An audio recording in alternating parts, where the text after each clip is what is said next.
Doesn't look too bad, does it? Cheers.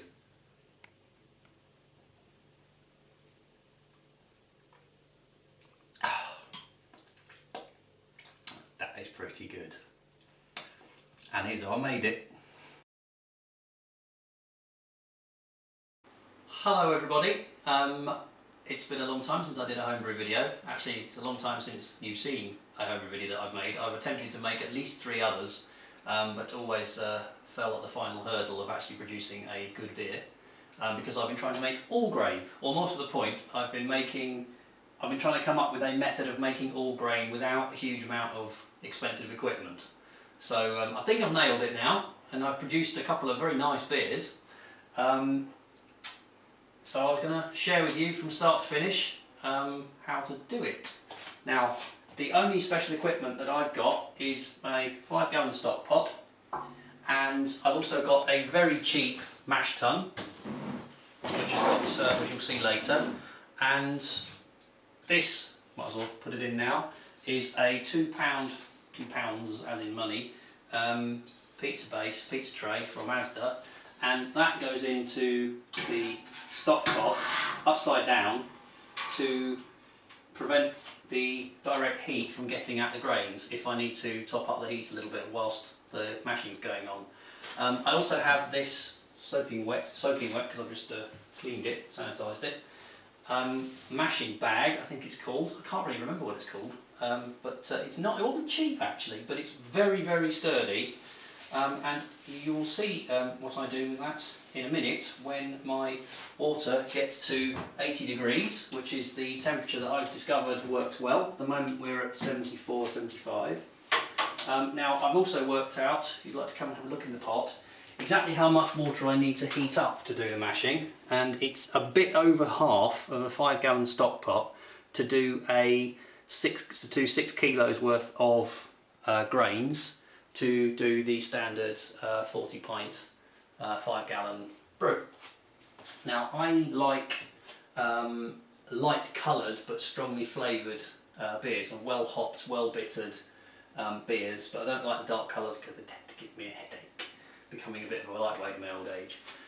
So the grains that I've got are the obvious one first, which is Maris Otter, pale malt. That forms the backbone of any light beer, I suppose. So I'll be using 3 kilos of Maris Otter, and for a bit of colour I've got some amber malt, and a little bit, somewhere in between the two, I've got mild malt. So I will be doing 3 kilos of that and half each of these two, and I've got another bag of Maris Otter which I'll use to do a more or less identical brew next time. Hops, I've got Challengers for bittering because they're high alpha acid content, so they make good, they do good bittering, they do. And Bramling Cross from my favourite beer, which is Legless Rambler from the Beachy Head Brewery in Sussex. Bramling Cross I'll be using for flavouring, not because they're particularly good, but because they're used in my favourite beer. Yeah, I'm currently at about 75 degrees. I will be back with you in a minute when it's up to temperature. Okay, we're now at 80 degrees, or a whisker over it. Why 80 degrees? Because once the grains are in, we want a temperature of between 60 and 70, and through a bit of trial and error, 80 degrees for that amount of water turned out to be about the right amount. Right, so in goes the sterilised grain bag, and into will go this entire bag of Maris Otter pale malt.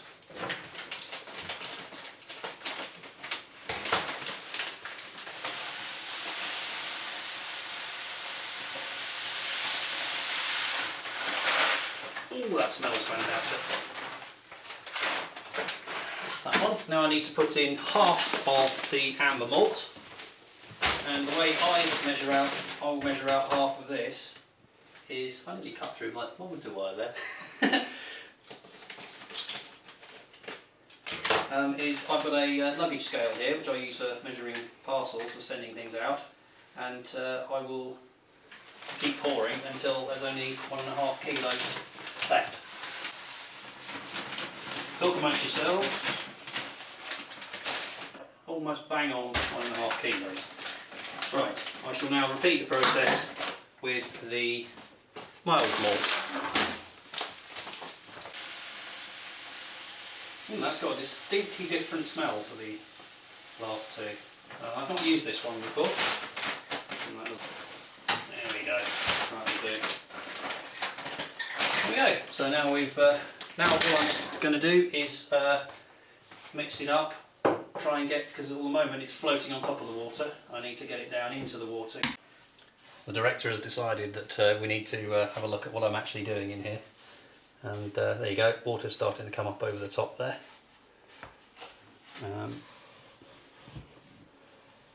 See, still lots of dry stuff even in when the water's already at the top. Now why am I doing this with this bag? You will see later. It was just something that kind of fell out in the wash when I was working out how to do this, because I don't have all the right equipment, and I wanted to use the grain bag to actually lift the grains out. So it just seemed, and because this happened to be quite well suited to this pot. Now for the slight. This is where things go flying. Ah, there we go. Big lump just fell off there. And no one's ever said that before. The director just complained about having an achy arm, hence the little cut there. Right, thermometer in. And we are seeing a temperature in the middle of just under 60 degrees, but it's still, the temperature's still equalising amongst them, in amongst all the mash here. So it's just as likely that I poked the thermometer into a bit that had been dry. There we go, just over 60 degrees. We're at 62 degrees in the middle. I'm going to leave that thermometer sat in the middle and with the lid on. And now for the very special item of equipment, which is none other than the director's own fleece. And this is a bit which, after doing it the first time and constantly putting extra heat under it, I tried it like with a fleece on it, and it made a huge difference, as well it might, to how quickly or not this cools down. So I can insulate it a little bit with some, well, same thing you'd insulate yourself with.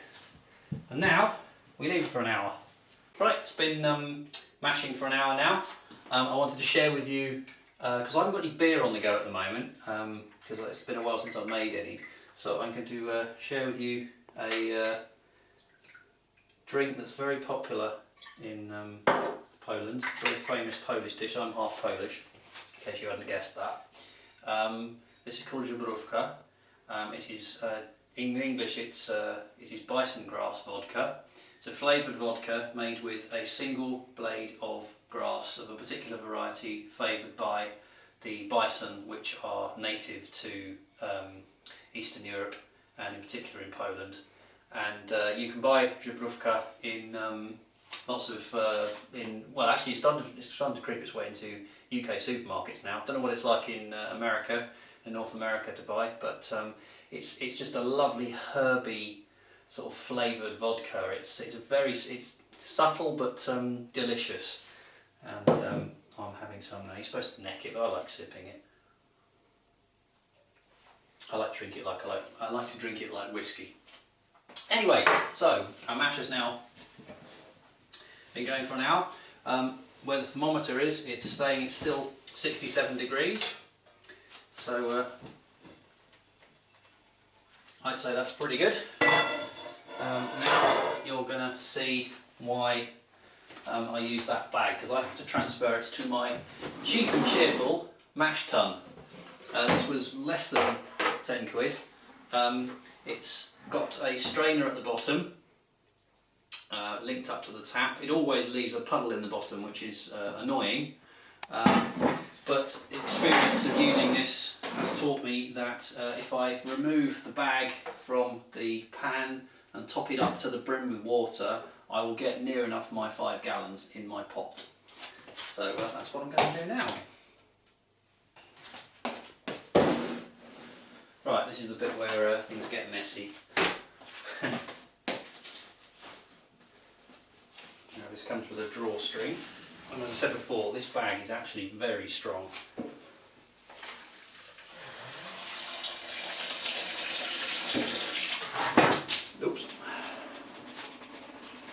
over the side a bit there. Never mind. Right, I'm going to keep that out, that string out, and you've got to be careful when filling these up that you don't. I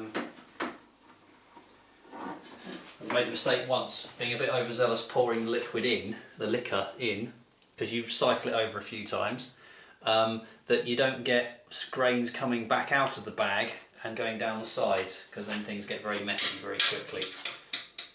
Yep, that's still too hot to touch.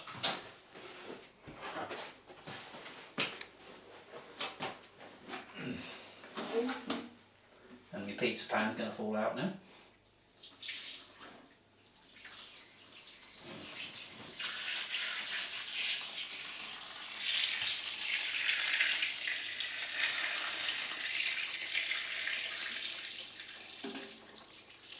Going to be a loud clang. Get the opportunity to grab hold of that and just pop it in the sink. Okay, so now I'm going to fill up pans of water and fill this up to the brim, and then we will drain it out into the pan back again, and then we'll fill it back up in here, and we'll do that 3 times, and then the pan will be ready for boiling. Okay, just filling up with water, and because this is cold tap water, so one of the functions of dropping this cold water in when it's sparging through is that it will stop the mashing process, because it will knock the temperature down by a good few tens of degrees. In case anybody's interested, I buy my equipment. I bought all my equipment, and including this cheap plastic mash tun stroke sparging tun, whatever you want to call it, from the homebrewshop.co.uk. Not much use to the guys in North America, but you'll just have to work out the little kind of bits and bobs, like how much you need to fill this up by, how much you need to fill the pot up by, depending on the equipment that you can get hold of. Okay, so the sparging is about to begin, and this is very exciting, this bit, honestly. Are you ready for this? Sounds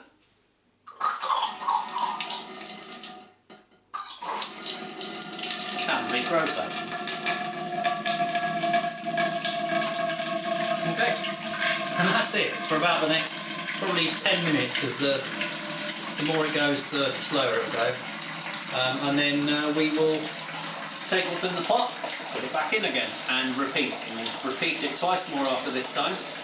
And then we'll take a gravity reading, and well, we'll get to that. I'm starting to wonder if I didn't rinse enough when I was cleaning all my equipment. Oh well, shouldn't matter. So here we go, this is the first one on its way, and I think it's time to start pouring back in the top again. Okay, Nolted Craig tube here, Mr. Craig Holliday. Tap closed. Now I'm just going to reduce the weight a little bit of this before I go picking it up. It occurred to me to explain why I don't do things in a slightly different manner, because from what I've shown you, it would make perfect sense that I would heat up a pan of water to 80 degrees and then pop it straight into the grains, which would be inside this mash tun. And of course, it's because I had to work out what worked, and the whole pizza-based thing, putting the pizza pan in upside down underneath it, was so that whilst I was mashing, I could keep the temperature maintained by putting a bit of extra heat in there if I needed to. So, you know, the first time I did it at 70 degrees, and then had to warm it up a little bit after I've put not enough water in as well. So it just kind of evolved like that. Yeah, I suppose right now there's no reason why I couldn't just heat up the right amount of water and dunk it straight in on the grains that are already in here, insulate this and let it mash in here. But it's just kind of how it worked out whilst I was figuring out how to do it all. Okay, this could be disastrous and funny to watch on camera.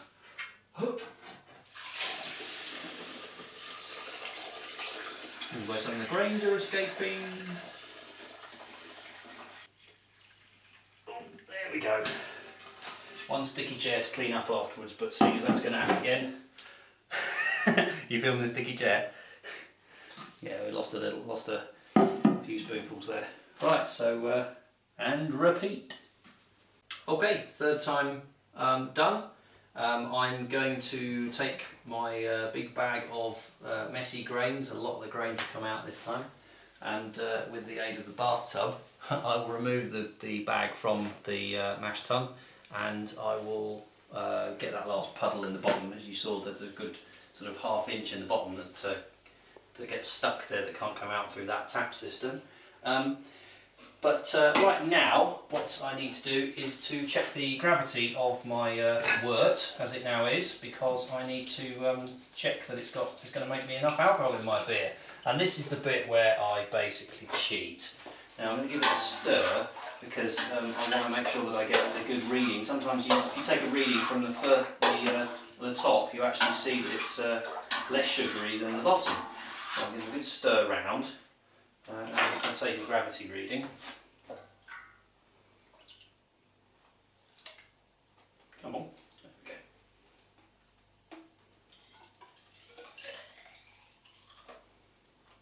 Okay, still quite warm. Well, apparently we have a gravity of my very dirty hydrometer. Well, not the hydrometer, but the case it sits in. That's showing that I have a gravity of around 1040, which is actually probably the best one I've done yet. Maybe 1035. Do you know what? Just for the sake of showing you, right, this is going down the sink because I haven't properly sterilised my hydrometer. This is where I cheat. I want to bring the gravity up a little bit. I'm going to do that by adding some spray malt. And this is relatively cheap, and essentially what's in here is that dried into powdered form. You can also get the liquid kind. I think that the spray malt, I read somewhere that how the spray malt is actually made gives this a kind of a purer consistency. I don't know if that's nonsense or not, but anyway, I'm going to put one of these in there, and then I'm actually going to knock it on the head for the night. Going to leave that pot just on the hob here for the night, because it's getting late and I haven't got time to do the boil today. There we go, that's 500 grams. If I remember correctly, that's about £2.50. So yeah, I can go to bed now. Well, I'm going to go and remove the grain bag from the mash tun, and I'm going to tip in that last ½ inch or so that's left, and leave it for the night, and then come back and see you tomorrow. Okay, we're now a day on. I couldn't be bothered doing the boil last night, it was too late. I'm currently heating up my pan of wort, and frankly I'm pretty alarmed by the amount of froth that I've managed to generate on here, considering that I thought I rinsed everything properly, so I can only assume it's because some of the sterilising solution wasn't properly and thoroughly rinsed. So now I have, at 55 degrees, I've got about 1 inch of froth on the top of this. Well, if you're watching this, it didn't cause any problems, because if it did, I wouldn't have edited this video together.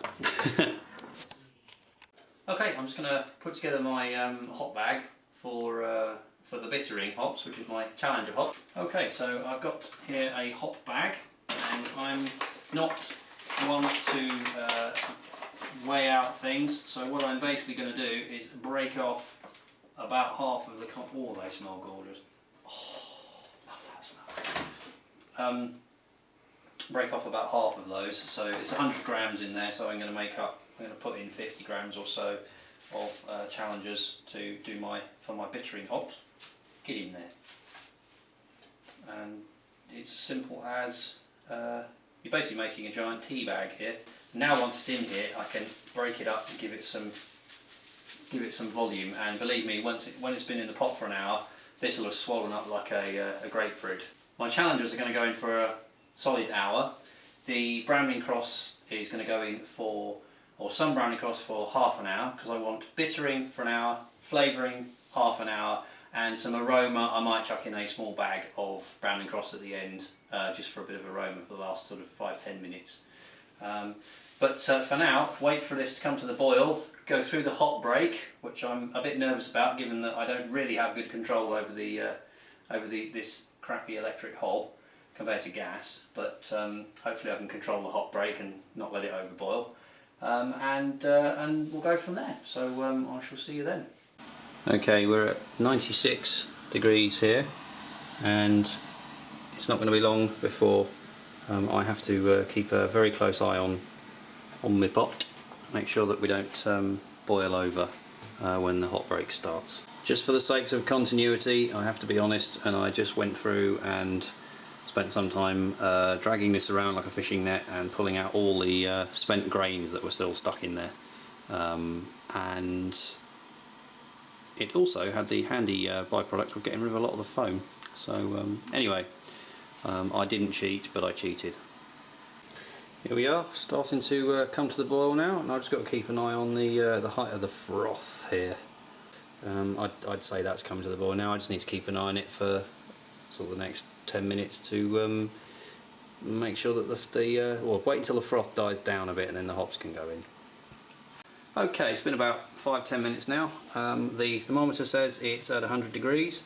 Now it's just a case of dropping in the hops and starting the timer. So there we go, in tradition of my original video, with which I'm imagining some of you might have seen. But I'm not gonna poke it around too much. I just want to try and get the air out of it so that it actually sinks in properly. But I'll come back and give it a prod now and again. But I'm going to turn down the heat a little bit, put the lid on, and leave it to rock and roll. Okay, my beeper's just gone off to say that's half an hour up. So you see how well that's bubbling now. I'm now going to put in my second hot bag, and I've got two ready to rock and roll. A little one for some aroma at the end, but this is for flavour. In goes the Browning Cross, and quick poke under to get the air out of it.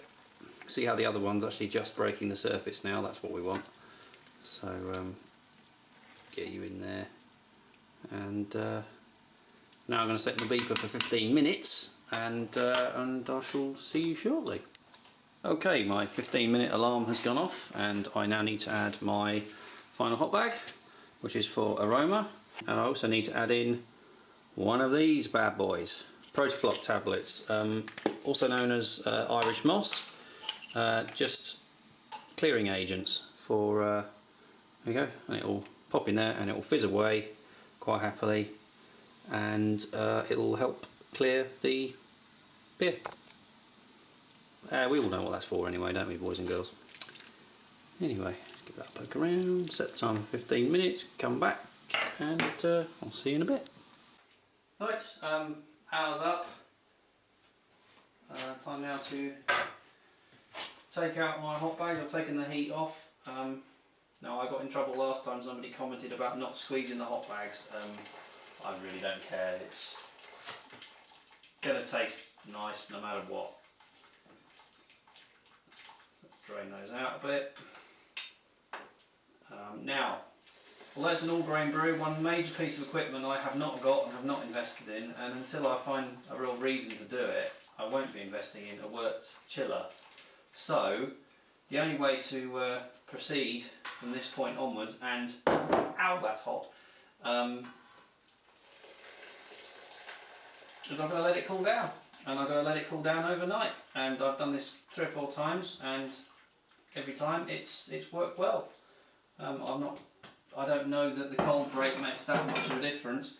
What I am prepared to believe is that the isomerization carries on for a bit, even after the heat's removed. So, because I've boiled down a bit, because I've removed some of the work in the hot bags that have come out, I'm going to drop some cold water in there to knock the heat down. And really, all that's left after this is for me to go to bed. But that is it for today. Okay, it's now 24 hours on. We've cooled down. It's feeling gently warm to the touch, and I'm now going to transfer it to the fermenter, but I thought it would be quite fun to give it a bit of a stir, see what it looks like, because there's definitely something going on in here. There we go, look at all that loveliness. Certainly got rid of a lot of those grains that were floating around in it. But anyway, so now I'm going to put it in my fermenter, and this is where it can get messy. Right, here we go. Old Faithful here, my original Cooper's kit fermenter. I will stick my head in and have a sniff, because if I can smell anything beery, then I probably haven't cleaned it enough. At the moment it smells like a swimming pool, which is what I think it should smell like. We're basically using all that steriliser. And now the slightly laborious process of transferring the wort across. Right, as you can see, getting there. I've got a couple of inches left in the pan. This is where things get messy. Now I'm expecting this not to go up to my 23 litre mark. 3, 2, 1.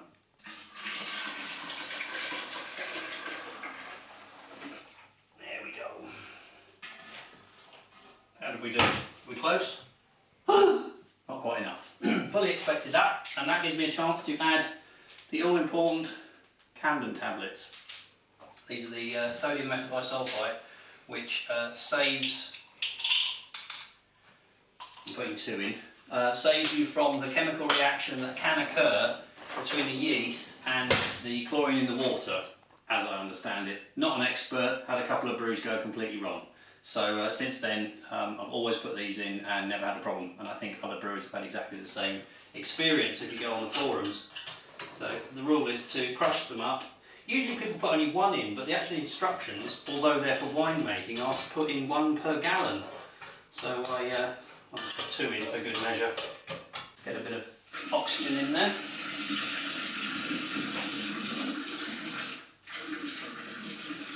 There we doing? Oh, blimey! Only 1 needed. That bit of swirl around and a couple of bits in there. Right, now what I'm going to do is give it a damn good stir, get a nice lot of froth going there, so that the yeast has got something to multiply with, because the yeast multiplies with the oxygen that you dissolve into the water by doing this. Probably enough in it already, but we like to pretend we're doing something, us home brewers. And once it runs out of oxygen, then it will start. And what is it respiring? Anyway, that's when it starts knocking out the carbon dioxide and turning the sugar to alcohol. Okay, nearly finished the stirring up. Nice lot of froth on the top there, nice lot of oxygen in the beer, in the worts rather. And taking a gravity reading, remember I added that extra spray malt, and I'm at the top end of, I'm around about 1040. My hydrometer has various coloured markings for wine and beer and so on. And that brown mark there is for beer, with 1040 at the bottom, 1030 at the top. So I'm where I like to be, which is around 1040, because I like a fairly alcoholic beer. One of these namby-pamby 3% nonsense beers. I've been a student for years now, but I still think like one when it comes to beer. Anyway, so in goes the yeast now, and this is Sappho 4, good old-fashioned ale yeast, beloved of many a home brewer. That, by the way, is a ceramic knife, and if you get the chance, try them, they're brilliant. Anyway, so yeast going in, do you want to come and have a look? The only reason I use a knife is I couldn't find the scissors. I'm going to come round here. Oh, I didn't even check the temperature, just realised. Well, according to that, it's something. No idea what it is. Early 20s, I think. Do you know what? I think my thermometer might be broken. Never mind. You'll see in a bit my thermostatically controlled brew belt will soon tell me what temperature that is. But for now, I'm sure it's fine, because it does feel slightly warm to the touch. So I reckon, you know, early 20s. I'm sure it'll be absolutely happy. Okay, welcome to my utility room, and my little aquarium thermometer. Which measures via the airlock the temperature of my brew. And as you can see, what I did is I drilled a very small hole in the side of the airlock casing there, so that I could thread the wire down through the water in the airlock and into the beer. And this aquarium thermometer cost me, I think, £16 all the way from Hong Kong, and it's set up to turn the brew belt on when it gets to I think it's probably going to stay between 18 and 20, or could be 20 and 22. I genuinely can't remember. I think 20 and 22 rings a bell. And at 20 it switches on the brew belt, at 22 it switches off the brew belt. It's as simple as that. Now my brew belt, I don't wrap round the thing because to my engineering mind it makes sense to have a heating element at the bottom of a container. I mean, you can see why they do it, but well, my fermenter I suppose lends itself a bit more to wrapping the thing around the bottom because it's got that bell bottom to it. Anyway, I'll stop yabbering and I'll pop it in.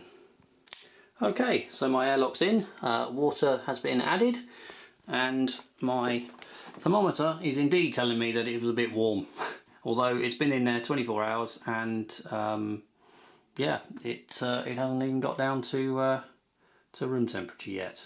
But no great shakes. That'll just make the first couple of hours a little bit more lively than it might otherwise have been. It's the morning after the night before.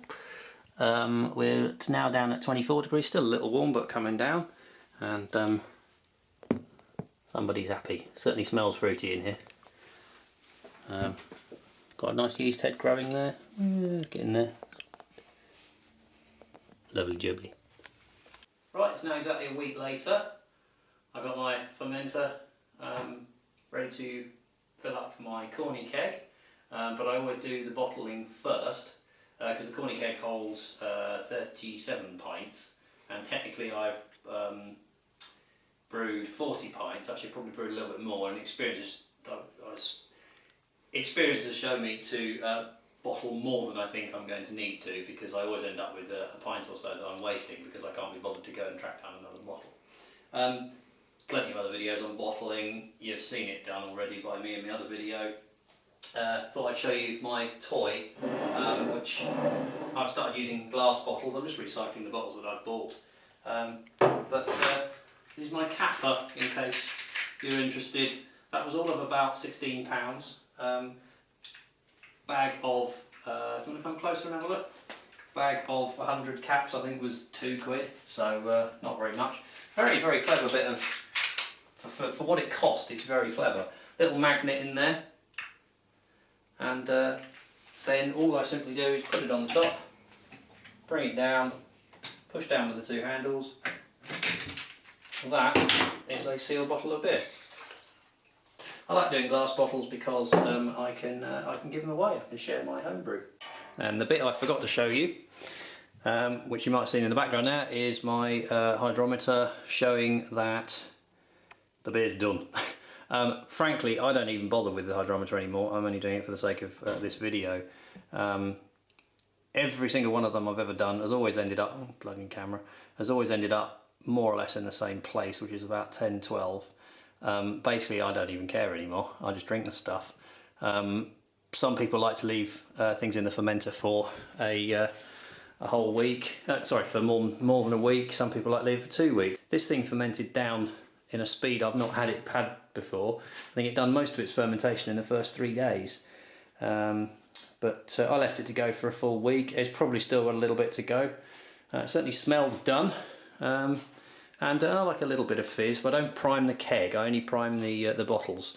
And they were each primed with half a teaspoon of golden caster sugar from the supermarket. I don't bother doing anything more fancy than that. That's it really, half a teaspoon in each bottle. Give it a shake, that'll make the fizz.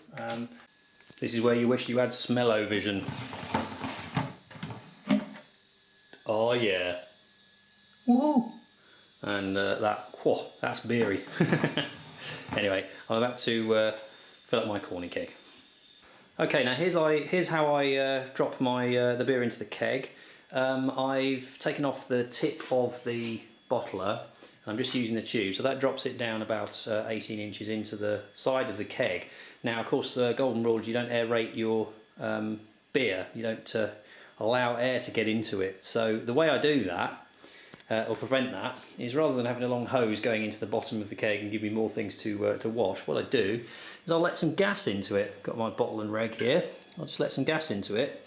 That, being heavier than air, or denser than air, will settle down onto the bottom of the keg. And I'll just fill up the keg with a puddle of CO2 at the bottom. And as the beer fills it up, it will of course chase that CO2 up. But the important bit is that where the beer is getting a little bit agitated, being shaken up and maybe producing a few bubbles, it's actually doing it inside a puddle of CO2. So we won't be getting any oxygen in the beer and causing it to go nasty. Here we go.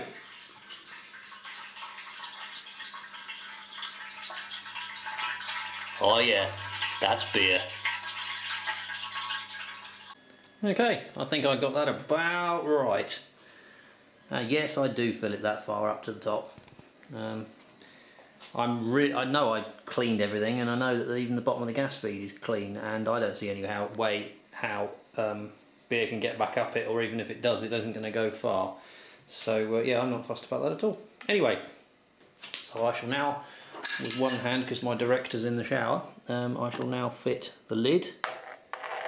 Might get a bit wet on the way, never mind, it'll just help with the seal.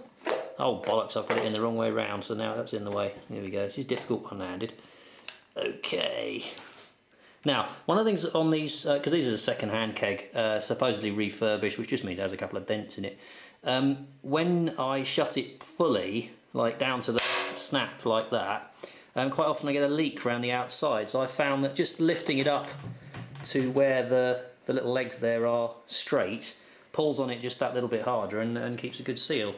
Now, having said all that, let's see if it works. Oh, can't do this with one hand. Ooh. Down there. Ooh. Okay, I have a leak there. Bollocks, I forgot about that valve. That's why the tap was still on it. It's because that valve bloody well leaks, and now I've just gone and got a load of beer up the walls. Oh well.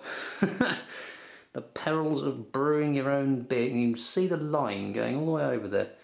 Right, anyway, let's put the tap on, and let's blooming well leave it on this time. Tap's closed, yes. Okay, let's put some gas on that. There we go. Vent it slightly.